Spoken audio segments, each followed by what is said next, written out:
Pemirsa Gatra TV, Anda kembali menyaksikan Gatra Insight. Di kaliku perjalanan Pak Bopasa sudah kita kupas tuntas, tapi ada satu hal yang belum saya dan juga Pak Mukhlisan bahas lebih jauh mengenai terjunnya Pak Bopasan kepada industri yang membesarkan namanya juga. Setelah tadi sangat hobi dan juga cinta untuk mensejahterakan warga desa, kemudian juga menjadi pengurus dari PB Pasi sampai 40 tahun lebih.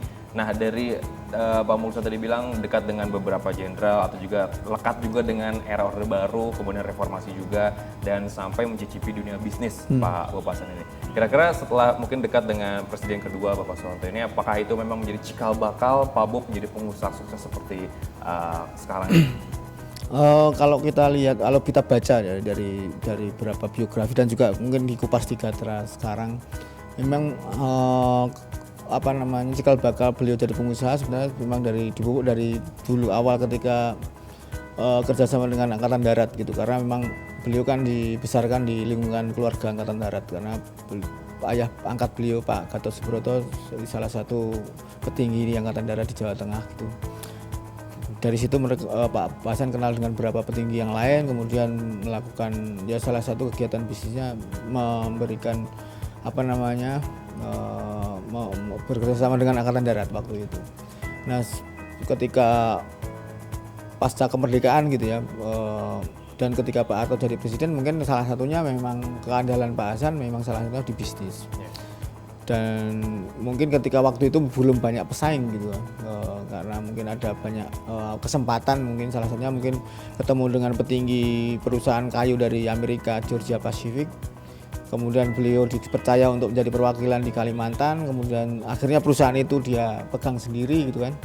Ini jadi salah satu bukti kepiawaian Pak Hasan menjalankan sebuah bisnis itu. Insting beliau bahwa ini bisnis akan besar.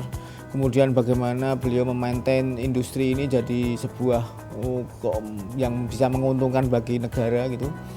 Ini jadi sebuah contoh. Karena beberapa kali di buku ini di sini juga kita ceritakan bagaimana negara bisa mendapatkan keuntungan dari para pengusaha Indonesia gitu ya, karena ada pungutan dan sebagainya. Ketika sebelumnya itu tidak bisa didapat karena hutan hanya ditebang kemudian dijual keluar, tidak ada nilai tambah bagi negara untuk itu. Nah, ini salah satu mungkin bagaimana Pak Hasan membangun ekosistem yang positif bagi industri perkayuan di tanah air. Oke. Dan setelah saya baca juga ada beberapa bisnis yang ditekuni oleh Pak Hasan, ada dari kayu tadi seperti Pak Mukhlisan bilang, kemudian juga ada dari kaca, ada dari kabel juga, dan sampai mendirikan majalah berita Mingguan Gatra ini. Nah, kira-kira setelah Pak Bopasan berpulang, apa yang belum diselesaikan dan juga apa yang belum dituntaskan, apakah mungkin Indonesia, apalagi mungkin sosok teman-teman di PB Pasi dan juga beberapa rekan yang masih ingat dengan kebaikan Pak Hasan, apakah memang kehilangan dan apa yang bisa diambil dari sosok Pak Bopasan ini, Pak Mukhlisan? Ya, banyak sekali hal yang bisa contoh ya yang positif dari Pak Hasan. Memang semangat beliau untuk pemberdayaan masyarakat miskin ini jadi salah satu hal yang bisa jadi contoh untuk kita lanjutkan, karena semangat untuk memberikan kesetaraan, memberikan pemerataan selama ini, dan beliau selalu kalau nasihatnya selalu membela pengusaha dalam negeri.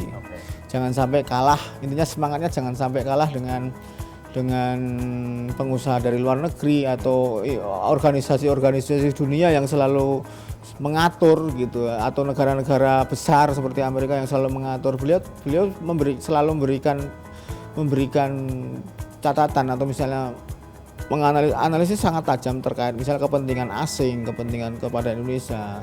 Tapi juga beliau selalu tidak berhenti untuk memberi nasihat misalnya agar negara memproteksi pengusaha dalam negeri. Misalnya dengan pajak yang minimal gitu, memberikan insentif yang besar.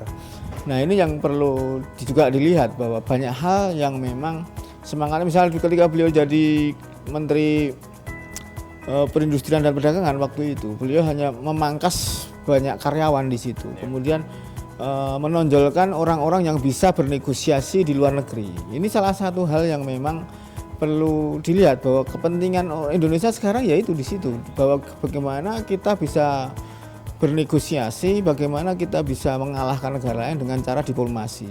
Ini zaman yang memang menuntut seperti itu, sehingga tidak perlu lagi banyak orang yang bisa digaji gitu ya, misalnya untuk agar efisien. Yang penting itu bagaimana kita memberikan fasilitas kepada pengusaha dalam negeri agar bisa bersaing, yang sehingga kalau mereka bisa berperan secara internasional, tentu mereka perlu tenaga kerja yang banyak. Nah, ini intinya kan kesejahteraan bagi rakyat.